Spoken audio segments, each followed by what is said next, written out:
choisir un pendule sur une boutique en ligne? En voilà encore une grande question. En effet, avec une boutique en ligne, on ne peut pas essayer son pendule. Comment est-ce qu'on fait alors? Eh bien, je vous explique tout après ça.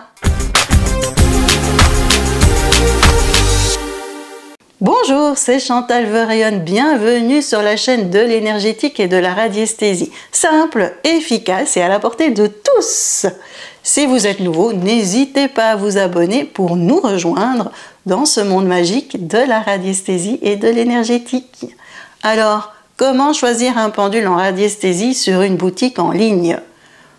Pour répondre à ça, on refait un petit rappel de ce qui a déjà été vu dans les vidéos précédentes, à savoir, on va commencer par comment fonctionne un pendule, quelle matière choisir et quelle forme choisir. Et avec tout ça, vous allez savoir comment choisir votre pendule dans une boutique en ligne. Vous vous souvenez comment fonctionne un pendule? Si vous avez bien écouté mes vidéos précédentes, vous devriez pouvoir répondre à cette question. Alors, lorsque vous posez une question à votre pendule, qui répond à la question? Qui fait bouger votre pendule? J'attends vos réponses dans les commentaires. Mettez la vidéo en pause et répondez. Je suis impatiente de lire vos commentaires.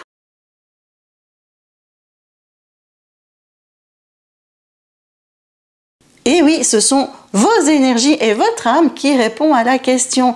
Vous possédez plein d'antennes autour de vous et lorsque vous posez une question, votre âme va chercher à l'intérieur de vous la réponse, mais aussi à l'extérieur de vous, c'est-à-dire dans le monde invisible.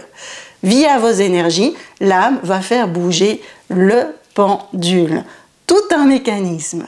Donc, tout dépendra de vos énergies.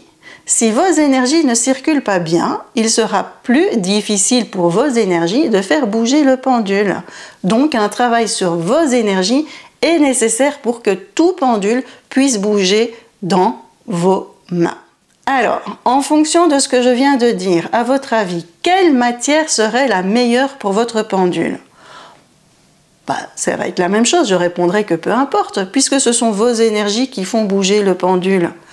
Bien entendu, vous pouvez être plus réceptif à l'une ou l'autre matière et bien entendu, certaines matières vont pouvoir agir sur vos énergies pour qu'elles puissent mieux circuler.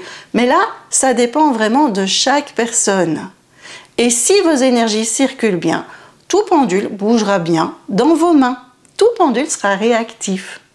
Donc, je vous conseille de choisir la matière qui vous attire. Pierre, bois, résine, métal, peu importe, tant que vous êtes attiré par la matière que vous choisissez. Plus on va choisir un pendule qui nous attire, plus on va être en connexion avec lui. Et pour la forme alors, ça va être exactement la même chose. Oui, on va vous dire que tel pendule peut être beaucoup plus récepteur ou que tel pendule peut être plus émetteur. Mais à nouveau, c'est qui le récepteur et l'émetteur? Eh bien, c'est vous. Vous possédez des antennes tout autour de vous et via ces antennes, vous réceptionnez des messages et des informations contenues à l'intérieur de vous ou tout autour de vous dans le monde invisible. Et lorsque vous voulez transmettre, vous allez me dire, bien, c'est vous qui transmettez via votre pendule. Vous l'aurez compris, peu importe la forme. Tout pendule peut être transmetteur ou récepteur. En conclusion, choisissez la forme qui vous convient sans vous casser la tête. Mais, comme à chaque fois, je voudrais insister sur une chose importante. Plus votre pendule va être grand, plus il demande de la matière. Certains pendules peuvent être très lourds et ça peut être embêtant pour vous. Moi, j'ai vu qu'en fonction de ma pratique, j'aime utiliser un pendule léger. C'est génial parce que quand on utilise un pendule pendant longtemps, et parfois si par exemple je fais un soin énergétique, c'est pendant plus d'1 heure, eh bien ça me permet d'être tranquille et de ne pas ressentir de douleur au niveau des bras ou des épaules. Si vous avez un pendule qui est lourd, à un moment donné, ça peut être lourd physiquement au niveau des bras et au niveau des épaules. Donc là, voilà, à vous de décider quel pendule vous voulez choisir, puisque tout pendule est émetteur et récepteur, toute matière convient pour un pendule et toute forme convient également. Alors, prenez celui qui vous attire, travaillez sur vos énergies pour qu'elles puissent circuler de manière fluide et pour que tout pendule puisse bouger dans vos mains, tout simplement. Et comment est-ce que vous faites? Eh bien, regardez la vidéo atelier pratique sur la purification. Vous allez avoir un atelier pratique qui vous dit comment vous purifier votre pendule et votre pièce. Et ça travaille déjà sur vos énergies. C'est déjà un bon début. Allez, il est temps de nous quitter maintenant.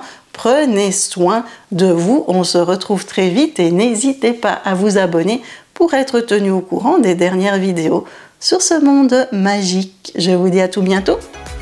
Gros bisous!